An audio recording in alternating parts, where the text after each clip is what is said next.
प्यारे विद्यार्थियों, छोटे भाइयों बहनों, मिशन इंस्टीट्यूट में आपका स्वागत है। आइए हम लोग चर्चा करते हैं भारतीय न्याय संहिता 2023 के संदर्भ में।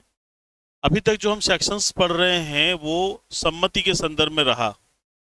सम्मति यानी कंसेंट कब कब दी जा रही है, क्या परिस्थितियां हैं। उसके पहले वाले पोर्शन में हमने पढ़ा था कि कौन कौन सी कंडीशंस हैं। न्यायाधीश का कार्य पढ़ा था, विक्रयचित्र पढ़ा था।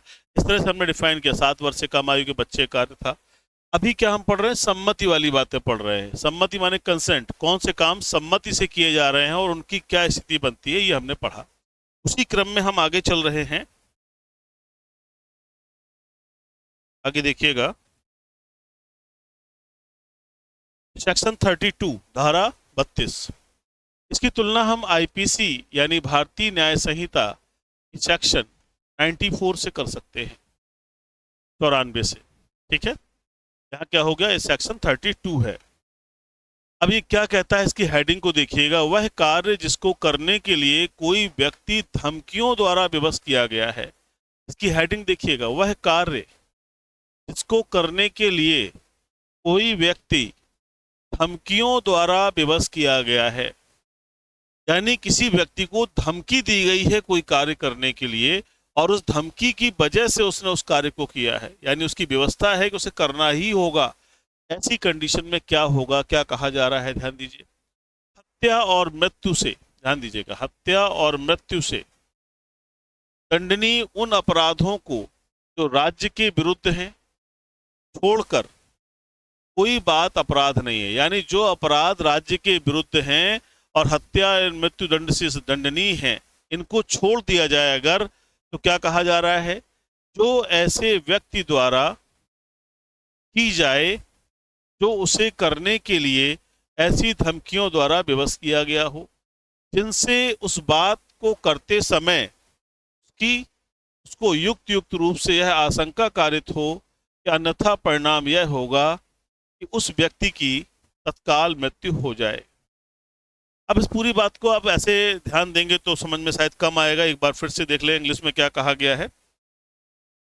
अंग्रेजी में कहा गया है, act to which a person is compelled by threats except murder and offences against the state punishable with death. Nothing is an offence which is done by a person who is compelled to do it by threats, which at the time of doing reasonably cause the apprehension that instant death to that person will otherwise be the consequence. यानी अब इसमें जो हम बात पढ़ने जा रहे हैं उसमें हम 3-4 चीजों को पढ़ने जा रहे हैं। एक तो ये बात आ रही है कि हत्या और मृत्यु से दंडनीय उन अपराधों को जो राज्य के विरुद्ध हैं, यानी 2 तरह के अपराध हैं, उनको छोड़ दिया जाए। उनकी बात नहीं हम करेंगे, उसमें इस बात का महत्व नहीं होगा। लेकिन कहा जा रहा है कि कोई और कार्य है जो धमकियों द्वारा करने के लिए विवश किया जाता है और धमकी इस बात की दी जाती है कि तत्काल मृत्यु आपकी कर दी जाएगी अगर आपने ये काम नहीं किया। ऐसी स्थिति में उस व्यक्ति को बचाव मिलेगा। आइए इसी क्रम में हम लोग देखते हैं, इसे समझने का प्रयास करते हैं। इसका एक खंड और देख लें। परंतु क्या कह रहा है, ध्यान दीजिएगा।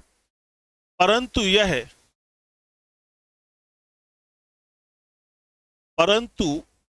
यह तब जबकि उस कार्य को करने वाले व्यक्ति ने अपनी इच्छा से या तत्काल मृत्यु से कम अपनी अपहानि की युक्त आशंका से अपने को उस स्थिति में न डाला हो जिसमें कि वह ऐसी मजबूरी के अधीन पड़ गया हो। इसका भी मतलब क्या है, इसका कहने का मतलब है कि जब तत्काल मृत्यु की आशंका उत्पन्न हुई हो, अगर ऐसी स्थिति उत्पन्न हुई है तो वो तो एक अलग बात हो गई। लेकिन उसने अपनी इच्छा से ही उसमें ऐसा माहौल बनाया हो या तत्काल मृत्यु से कम का मामला हो, उतना तकलीफ मिलने वाली बात नहीं है, फिर भी उसमें कूद पड़ा हो और फिर उस कार्य को कर रहा हो, उसे बचाव नहीं मिले।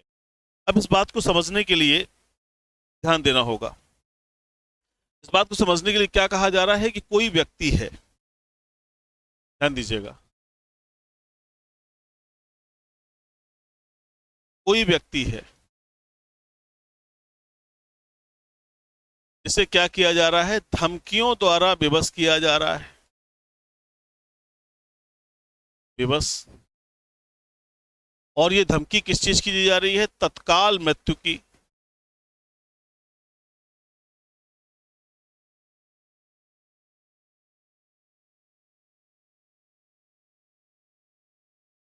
तत्काल मृत्यु की, इसकी धमकी दी जा रही है। और जो धमकी दी जा रही, कोई व्यक्ति धमकी दे रहा है, तत्काल मृत्यु की धमकी दे रहा है, अगर आपने ऐसा नहीं किया तो मार दिया जाएगा। और अगर ये चीज हत्या या मृत्यु दंड से दंडनीय,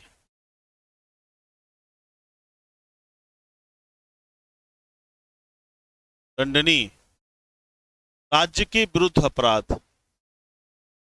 के विरुद्ध अपराध, ऐसे अनेकों अपराध हैं जो राज्य के विरुद्ध हैं और जहां पर मृत्युदंड का प्रावधान किया गया है या हत्या करने की बात की जा रही है, तो कहा जा रहा है कि अगर किसी व्यक्ति को तत्काल मृत्यु का भय पैदा कर दिया गया है और कहा जाए कि आप फलाने की हत्या कर दीजिए या आप ऐसा कोई काम कर दीजिए जो मृत्युदंड से दंडनीय है, तो बचाव नहीं मिलेगा। इसको छोड़कर, ध्यान दीजिएगा, को छोड़कर अब जो अन्य अपराध हैं, अन्य अपराध में बचाव मिलेगा। आप कहोगे भाई इसके बाद बचा क्या, कौन से अन्य अपराध हैं? और बहुत सारे अन्य अपराध हैं, उनके एग्जाम्पल्स आपके सामने आएंगे। डाकुओं की टोली का एग्जाम्पल आएगा जो परीक्षाओं में अक्सर पूछा जाता है। तो यहाँ जो आपके सामने याद करने का विषय है, वो पहला बात तो ये इंपॉर्टेंट विषय है कि आप ध्यान दें, तत्काल मृत्यु की आशंका उत्पन्न हो। दूसरा है धमकियों द्वारा विवश किया जाना जरूरी है। तीसरा है कि इस कैटेगरी का अपराध नहीं होना चाहिए, कोई अन्य चीज होना चाहिए, यानी अन्य अपराध हो, तो फिर उस आदमी को बचाव मिलेगा जिस आदमी से ऐसा कार्य कराया जा रहा है। क्या हो रहा है? अब इसके आगे की चीजें देखें, स्पष्टीकरण को ध्यान देंगे, थोड़ा सा और समझ में आएगा। देखिए स्पष्टीकरण एक क्या कह रहा है। वह व्यक्ति जो स्वयं अपनी इच्छा से या पीटे जाने की धमकी के कारण डाकुओं की टोली में उनके सील को जानते हुए सम्मिलित हो जाता है, इस आधार पर ही इस अपवाद का फायदा उठाने का हकदार नहीं है कि वह अपने साथियों द्वारा ऐसी बात करने के लिए विवश किया गया है जो विधना अपराध है। यहाँ पर जो सिंपल सी बात है, कहा जाता है law is nothing but common sense. कानून कुछ और नहीं है, एक कॉमन सेंस है, एक आम आदमी की सोच है, एक आम आदमी की नॉर्मल बुद्धि का प्रयोग है। Law is nothing but common sense. कैसे कॉमन सेंस? कि अब देखिए कहा जा रहा है कोई आदमी अपनी इच्छा से, ध्यान दीजिएगा, अपनी इच्छा से, स्वयं अपनी इच्छा से या पीटे जाने की धमकी के कारण, भाई पीटे जाओगे, और डाकुओं की टोली में शामिल हो गया, है ना? डाकुओं की टोली आई, वहां पे हाथ रहा, भैया डाकू जी नमस्ते, हम आपकी टीम में शामिल होना चाहते हैं, रोजगार मिल जाएगा साहब, बहुत कोरोना के बाद परेशान है। ये आदमी, अगर ये आदमी शामिल होता और फिर इससे कोई काम करने के लिए कहा जा रहा है, तो वो तो ऑलरेडी खुद तुम अपनी इच्छा से गए हो, तो बचाव की अपेक्षा क्यों कर रहे हो? You are the part of this team. इस चीज को ध्यान रखना है कि जानते हुए, उनके सील को जानते हुए, सील माने उनका कैरेक्टर, उनका जो है व्यक्तित्व, देखिए लिखा हुआ है नोइंग देयर कैरेक्टर, कि सील को जानते हुए। हर आदमी का एक सील होता है। जैसे मान लो आप किसी अध्यापक की संगत में हैं तो आपसे पढ़ाई लिखाई की बातें होंगी, सामाजिक मुद्दों की बातें होंगी। वकीलों की संगत में है तो आपसे वकील वाले केसेस की बातें होंगी, ये मुकदमा है, ये नया केस आया है, इसमें जमात मिल गई, इसमें जमात नहीं मिली, यहाँ कब्जा, यही बातें होंगी।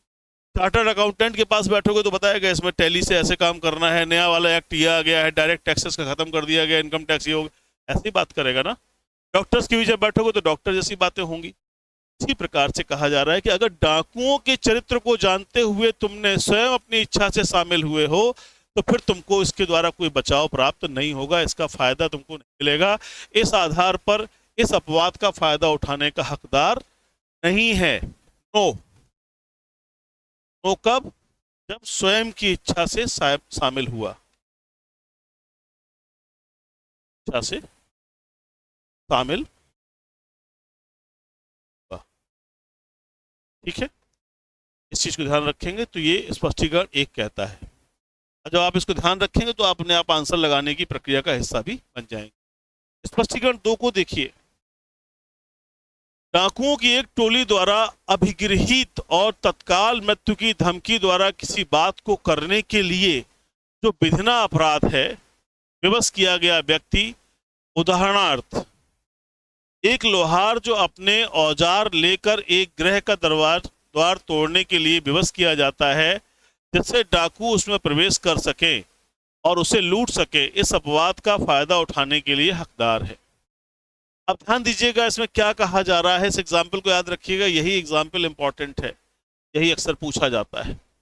वैसे तो परीक्षा में आएगा कि धमकियों द्वारा विवश करने की बात किस धारा में है, तो आप धारा बता दोगे, लेकिन अगर ये एग्जाम्पल आता है तो ये पूछता है कि बचाव मिलेगा कि नहीं मिलेगा, अगर मिलेगा तो किस धारा में मिलेगा, तो पूरी बात को याद रखना पड़ेगा। क्या कहा जा रहा है, डाकुओं की एक टोली द्वारा अभिगृहित, ध्यान दीजिएगा, क्या कहा, person seized by a gang of dacoits, एक और तत्काल मृत्यु की धमकी द्वारा किसी व्यक्ति को डाकुओं की टीम ने पकड़ लिया है, अपनी कस्टडी में ले लिया है और उसको तत्काल मृत्यु की धमकी दे रहे हैं कि तुमको तुरंत मार देंगे अगर तुमने क्या नहीं किया। उसने कहा कि अगर विधिना अपराध है, विवश किया जाता है, कोई अपराध है जिसे करने के लिए विवश किया जा रहा है, अपराध क्या है, अब इसको एग्जाम्पल के माध्यम समझिए। जो अपने एक लोहार जो अपने औजार लेकर गृह का द्वार तोड़ने को विवश किया जाता है, उसको पकड़ लिए हैं, कहें उससे दरवाजा तोड़ो, गांव में डकैती पड़नी है, दरवाजा तोड़ो, दरवाजा तोड़ रहा है, जो ये काम कर रहा है बेसिकली अपराध है। किसी का दरवाजा तोड़ना, ताला तोड़ना अपराध है, लेकिन वो इस भय की धमकी के अधीन कर रहा है, इस धमकी के अधीन, इस भय के अधीन काम कर रहा है, इसलिए विवश कर दिया गया है और डाकू उसमें प्रवेश कर सकें और उसे लूट सकें। इस अपवाद का लाभ जो है इस लोहार को मिलेगा। किसको मिलेगा?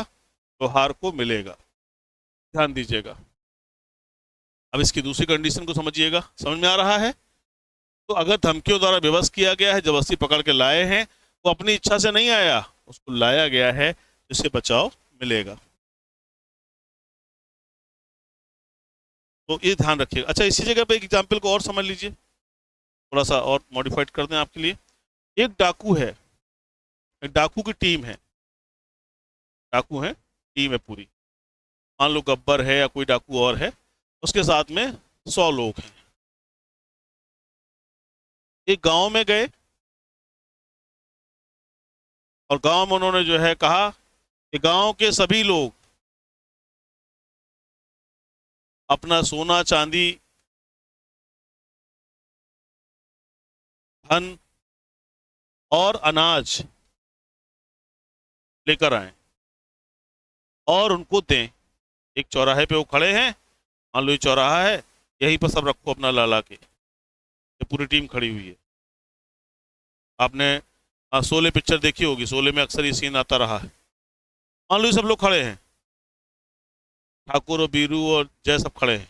अब यहां पर जो है एक लोहार, लोहार 1 कहता है गब्बर से कि गब्बर जी, हम आपकी टीम में शामिल होना चाहते हैं, शामिल होना चाहते हैं। जो साहब आप दे देंगे हम वही ले लेंगे, हमारा जीवन चलता रहेगा, आपका आशीर्वाद बना रहेगा। एक कंडीशन ये है, एक लोहार जो है यही खड़ा था, उसे डाकुओं ने पकड़ लिया, पकड़ लिया और अपने घोड़े में बैठा लिया उसको और लेके चले गए। अब दूसरे गांव में जब डाकू लोग पहुंचे तो उन्होंने कहा कि जाओ ताला तोड़ो, जो बक्से हैं, जो बॉक्सेज हैं, उनके ताला तोड़ो, दरवाजे खोलो और फिर यहां पर क्या होगी, लूट होगी या डकैती पड़ेगी, जो समझ ले आप अभी के लिए। हालांकि जब 5 व्यक्ति या 5 से अधिक व्यक्ति होते तभी डकैती होती है, यहाँ तो 100 है तो डकैती ही होगी। अगर 4 रहे होते तो लूट हो जाती है ना। अब यहाँ पर मान लीजिए डकैती हो रही है और इसको जबरदस्ती पकड़ ले गए और उन्होंने कहा कि तुरंत मार देंगे गोली, अगर तुमने नहीं तोड़ा तो तुरंत गोली मार देंगे। ध्यान दीजिएगा, अगर तुरंत मृत्यु की आशंका उत्पन्न हो गई, तत्काल मृत्यु की भय उत्पन्न हो गया है, ऐसी धमकी दी गई है, और फिर ये वाला व्यक्ति जो लोहार नंबर 2 है, लोहार नंबर 2 ये ताला तोड़ रहा है और ये जो है ऐसे करके उन लोग मदद कर रहा है, तो बचाव, इसको बचाव नहीं मिलेगा क्योंकि अपनी इच्छा से शामिल हुआ। दोनों मंत्र शामिल समझ में आ गया होगा? अगर आ गया है तो इसे तैयार कर लीजिएगा। दोनों एग्जाम्पल, लोहार का एग्जाम्पल ही इंपॉर्टेंट है ये परीक्षा के लिए, ध्यान रखना। अब हमारी अगली धारा है 33, सम्मति की भी आखिरी धारा है, और आईपीसी की जो है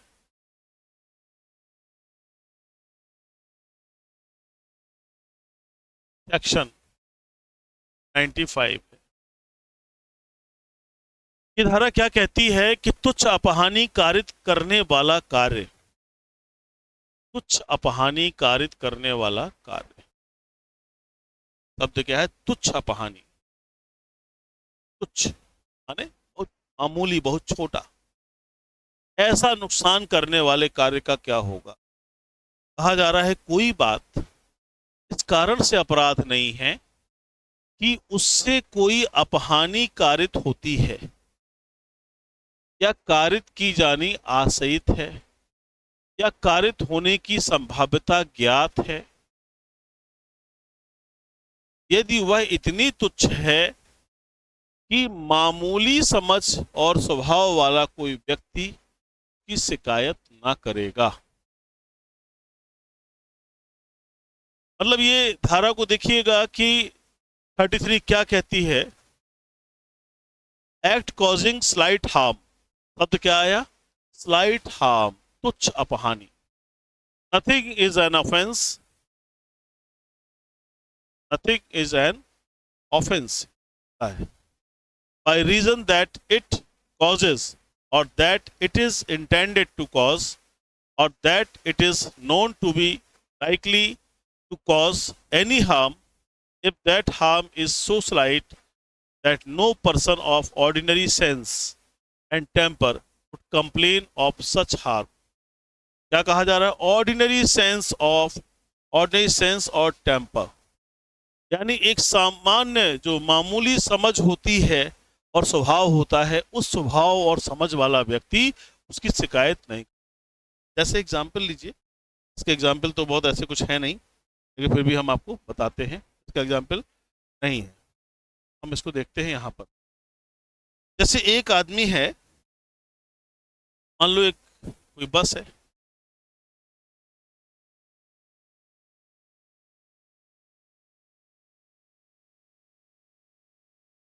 बस है,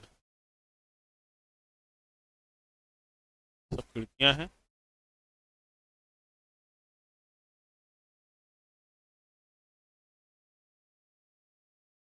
अब ये बस है और इस बस के अंदर तमाम आदमी घुसे बैठे हैं, ठीक है। अब एक भाई साहब जो है यहाँ से, एक भाई साहब है जिनका नाम है ए, ये इसी बस से सट सट के चल रहे हैं, और यहाँ एक भाई साहब बैठे हुए थे अंदर, इनने थूक दिया। क्या किया? ये भाई साहब बिल्कुल चिपक चिपक के बस से चल रहे, अब वो थूक इनके हाथ में पड़ा या इनके कपड़े में पड़ा। अब ये कह रहे हैं सारा तुमने क्यों थूका मेरे ऊपर, तुमने देखा क्यों नहीं नीचे? उन्होंने कहा भैया जब मैं देखा था तब तुम नहीं थे, तुम अचानक प्रकट हुए हो। तो ये क्या है? अब ये घटना जो है बहुत तुच्छ है, बहुत मामूली है। अब ये वाला आदमी जो है मुकदमा करने जाए कोर्ट में कि साहब इसने मेरे ऊपर थूक दिया, वो कहे साहब हमने देखा था तब नहीं था कोई, जब मेरे मुंह से थूकने का तब तो भाई साहब आ गए। अब इस बात को लेके कौन सा मुकदमा, कौन सजा की अपेक्षा आप कर रहे हैं? हाँ, इंटेंशनली आपने ऐसा किया है, आप बस से बाहर निकल के देख रहे हैं, आओ आओ आओ आओ, फिर थूके हैं आप, वो दूसरी बात है, ये ऐसा नहीं है। इसी प्रकार से मान लीजिए कोई आदमी है, एक आदमी ये बढ़िया सूट पहन के जा रहा है, बढ़िया पहने, यहाँ से एक भाई साहब आ रहे हैं सब पैजामा पहने, और ये जो है पान खा रहे हैं, बढ़िया पान, हाथ में लगाए हैं चूना, अपना दोनों लोग अगल बगल चले आ रहे हैं, चूना से अपने चाटते जा रहे हैं, चले आ रहे हैं, और ये बढ़िया बढ़िया अपना काला सूट पहन के भाई साहब चले आ रहे हैं, काला सूट। अब इनकी उंगली इनके सूट पे टकरा गई और नीचे से लेके ऊपर तक इनकी डिजाइन बन गई सफेद सफेद। अब ये कह रहे हैं कि आपकी उंगली कैसे लगी हमारे ऊपर? उन्होंने कहा भीड़ थी भैया, निकल रहे थे, आप भी निकले हो, आप ही देख लेते कि चिपक चिपक के निकल रहे हैं सब लोग। अब हम चूना खा रहे थे, पान खाना अपराध है? हम पान खाए, हम चूना खाते हैं। अब धोखे से लग गया, माफ कर दीजिए, गलती हो गई, अब वो माफी मांगा, लेकिन ये मुकदमा करने के लिए तैयार है, ये कोर्ट जाने के लिए तैयार है। तो यही धारा है जो इस आदमी को बचाव प्रदान करेगी, क्योंकि मामूली समझ का आदमी, सामान्य स्वभाव का आदमी इसका मुकदमा नहीं करेगा। जाओ अपना धुलवाओ, ड्राई क्लीन करवाओ, अभी तो हो ही जाता है, क्या करोगे? ये कोई बड़ी भारी बात नहीं है। ऐसी बहुत सारी घटनाएं समाज में होती। ऐसी एक घटना आई थी, एक डीएम थी महिला और एक डीआईजी महोदय थे। ये किसी पार्टी के दौरान क्या हुआ, ये बात चंडीगढ़ की है, चंडीगढ़ की। वहां क्या हुआ कि एक महिला नई नई डीएम थी और डीआईजी साहब सरदार जी थे, अपना रसिया टाइप के रहे होंगे, जो भी उनका नेचर रहा हो। पार्टी चल रही थी, पार्टी चलते चलते उन्होंने क्या किया, डीएम महिला के कमर में जाकर के चिकोटी काट ली। उन्होंने क्या किया, चिकोटी काट ली। चिकोटी समझते हैं आप, बच्चों को काटी जाती है, रोने लग जाते हैं बच्चे, वही चिकोटी काट ली और मुस्कुरा के चले गए। चिल्लाई कि क्या बदतमीजी है। सॉरी मैडम, ध्यान नहीं दिया मैंने ऐसे ऐसे कर दिया। अब ये मैटर उठा, वो डीएम है, वो डीआईजी है, दोनों अपने अपनी जगह पर बड़े बड़े पदों पे बैठे हैं। अब ये मुकदमा कोर्ट गया। अब कोर्ट में, अब आज का समय रहा होता तो डीआईजी साहब नप गए होते पूरी तरीके से। 30-40 साल पुरानी बात है तो डीआईजी साहब नहीं नपाए, तो अभी आज की बात रही होती तो कार्रवाई हो जाती है उनके ऊपर, क्योंकि महिलाओं का संरक्षण, महिलाओं के संदर्भ में कानून बहुत टफ है, बहुत स्ट्रिक्ट हो गया है। अब तो देख नहीं सकते आप किसी महिला को, अगर आपने लगातार देख लिया तो घूरने में आ जाएंगे, कार्रवाई हो जाएगी आपके ऊपर। छुआछाई तो अलग बात है, अगर आप बदतमीजी से करेंगे कुछ भी, तुरंत कार्रवाई हो जाएगी, 1090 पे कॉल कर देगी, तुरंत आ जाएगी पुलिस, उठा के ले जाएगी। तो अभी तो बहुत सुरक्षा है, हमारी महिलाएं बहुत सुरक्षित हैं। और ये दोनों कार्य, चाहे वो सपा गवर्नमेंट रही हो, उसमें भी रहा है और इसमें भी रहा है। डायल 100 तो नहीं लागू किया था। तो ऐसा नहीं है कि जो हमारे प्रदेश की जो व्यवस्था है वो बहुत मजबूत होती जा रही है और महिलाएं और आम नागरिक बहुत सुरक्षा महसूस कर रहा है। कोई घटना कहीं घट जाए, एक्सेप्शनल केसेस की बात मैं नहीं कर रहा। 1090 डायल करिए, फला डायल करिए, तुरंत पुलिस आती है, 112 डायल करिए, बड़ा प्रोटेक्शन होता है, तुरंत मैसेज आता है मोबाइल पे खट से, है ना। अभी क्या हो रहा है, यहाँ बात कर रहा था कि मैटर कोर्ट पहुंच गया। अब कोर्ट ने पूछा कि भाई ये बताइए मैडम आपकी क्या प्रॉब्लम है। तो उन्होंने कहा कि प्रॉब्लम ये है कि इसने चिकोटी काटी हमको। इन्होंने कहा कि साहब पार्टी चल रही थी और मैं हल्का नशे में था, मैं समझ ही नहीं पाया, दिमाग में नहीं आया कि मैं चिकोटी भी काट ली है। मैंने मैडम से सॉरी भी बोला, लेकिन मैडम मानने को तैयार ही नहीं है। अब इसकी सजा जो होती है वो आप दे दीजिए, अब हम कुछ नहीं कर सकते, हमने गलती की, हमने क्षमा मांग ली। मैटर बन रहा था, जज ने कहा कि खत्म करिए। एक्चुअली क्या है, बहुत तुच्छ कार्य है, आपने जो किया है ये बहुत तुच्छ कार्य किया है, आपको मान मर्यादा का ध्यान रखना चाहिए, है ना। आप जो कर रही है वो शिकायत है, वो सही में शिकायत है, लेकिन कार्य आपका बहुत तुच्छ है। लिखित में माफी दीजिए, माफी मांगिए। लिखित में माफी मांगे अपनी, तो न्यायालय ने हड़काते हुए इस मामले को खत्म कर दिया। आज की स्थिति रहती है, मुकदमा चलता, कार्रवाई हो जाती है, डीआईजी साहब जेल चले जाते हैं। तो ध्यान रखने की जरूरत है कि बहुत सारे कार्य मैंने आपको बताया, ये सब जो है वास्तव में तुच्छ हैं। ये चूना लग गया, थूक दिया, है ना, ये सब तुच्छ हैं, ये तुच्छ नहीं था, लेकिन फिर भी कोर्ट ने इसको उसी में हटा दिया। तो कहा गया कि तुच्छ कार्य के लिए अगर कोई व्यक्ति ऐसा कोई तुच्छ कार्य हो जाता है, उसके द्वारा किए गए कार्य को अपराध नहीं माना जाएगा।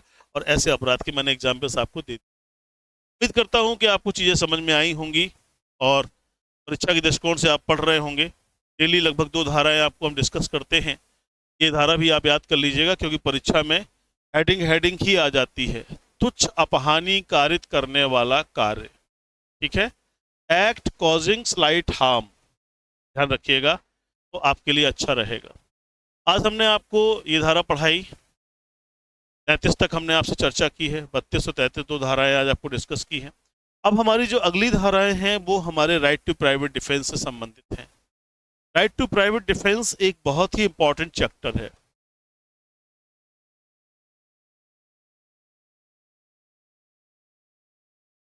Private defence. प्राइवेट प्रतिरक्षा का अधिकार या निजी प्रतिरक्षा का अधिकार, इस चैप्टर को हम लोग पढ़ेंगे। ये सेक्शंस बहुत इंपॉर्टेंट हैं, इनकी हम लोग चर्चा करेंगे और धीरे धीरे करके इस पूरे को देखेंगे। अब जो हम इस चैप्टर का मतलब ये है कि चैप्टर तो एक ही है, जनरल एक्सेप्शंस, सामान्य अपवाद, उसको हमने 3 भागों में बांट दिया। एक पहला वाला भाग हमने आपको बताया जिसमें तमाम तरह के कार्य थे, फिर दूसरा भाग बताया इसमें हमने आपको सम्मति के बारे में बताया, अब तीसरा हम आपको राइट टू प्राइवेट डिफेंस बताते जा रहे हैं। इसमें आप देखोगे कि शरीर की सुरक्षा कैसे करनी है, संपत्ति की सुरक्षा कैसे करनी है, हमारे ऊपर घातक हमला हो जाएगा तो कैसे क्या करना है, लोक सेवक के कार्य के विरुद्ध हमारे क्या प्राइवेट प्रतिरक्षा के अधिकार हैं, हमारे शरीर में अगर हमें ऐसी चोट लगने की स्थिति है जिससे हमारी मृत्यु हो जाए या हमें गंभीर चोट पहुंचे, ग्रीवियस हर्ट, तो हमें कौन सा प्रतिरक्षा के अधिकार का प्रयोग करना है, या हम कब मृत्यु तक कारित कर सकते हैं अगले व्यक्ति की, ये सारी चीजें कुछ धाराओं में आप पढ़ोगे कि कब हम मृत्यु से भिन्न अन्य चोट पहुंचा सकते हैं। भाई एक तो मृत्यु कारित करने का अधिकार है जहां 7 कंडीशंस हम लोग पढ़ेंगे, और दूसरी वो अपराध है जहां हम मृत्यु से भिन्न कर सकते हैं। यही सेम कंडीशन संपत्ति के संदर्भ में भी हमें पढ़ने को मिलेगी कि संपत्ति के अधिकार के प्रयोग में हम कब मृत्यु कर सकते हैं और कौन से ऐसे मामले जहां पे हम मृत्यु से भिन्न दंड दे सकते हैं, भिन्न तरीके से कार्रवाई कर सकते हैं, जो हमें राइट टू प्राइवेट डिफेंस में मिलेगा। हालांकि ये जस्टिफाइड सेक्शंस हैं, इनका उद्देश्य है कि हर आदमी अपनी संपत्ति की और अपने शरीर की रक्षा करे, अन्य व्यक्ति तथा अन्य व्यक्ति की संपत्ति की भी रक्षा करे। अपने और किसी अन्य की संपत्ति, अपने और किसी अन्य के शरीर, इन दोनों बातों को लेकर हम लोग पढ़ेंगे क्या प्रावधान है, कैसी कैसी स्थितियां हैं। इन सेक्शन से एक क्वेश्चन हर हाल में आता है, इसके लिए तैयार रहिएगा। अरे विद्यार्थियों, लगातार ये कक्षाएं चल रही हैं, आप इनके नोट्स बनाते रहिएगा। जैसे ये right to private defence complete होगा फिर मैं टेस्ट सीरीज पर आ जाऊंगा, इसके टेस्ट पर कार्य करने लगूंगा। कल से 5 तारीख से एप्लीकेशन पर क्लासेस प्रॉपर जाने लग जाएंगी। जो बच्चे एडमिशन लिए हैं उन्हें क्लासेस मिलेंगी, और ये जो है आपका विद्यार्थियों की रिक्वेस्ट पर आज कंटिन्यू रहा है एडमिशन और कल भी कंटिन्यू रहेगा। कल के बाद हम इसे बंद कर देंगे, फिर पुरानी फीस जो चल रही थी उसी फीस पर नए तरीके से बैचेस आने वाले समय में आएंगे। अभी तो नहीं आएंगे, अभी तो यही चलेगा, इसी को कंटिन्यू करेंगे। तो जिन बच्चों के एडमिशन्स हैं वो एप्लीकेशंस पर क्लासेस को देखेंगे, वहाँ पर लाइव क्लासेस की प्रावधान है और रिकॉर्डेड क्लासेस भी आपको मिले।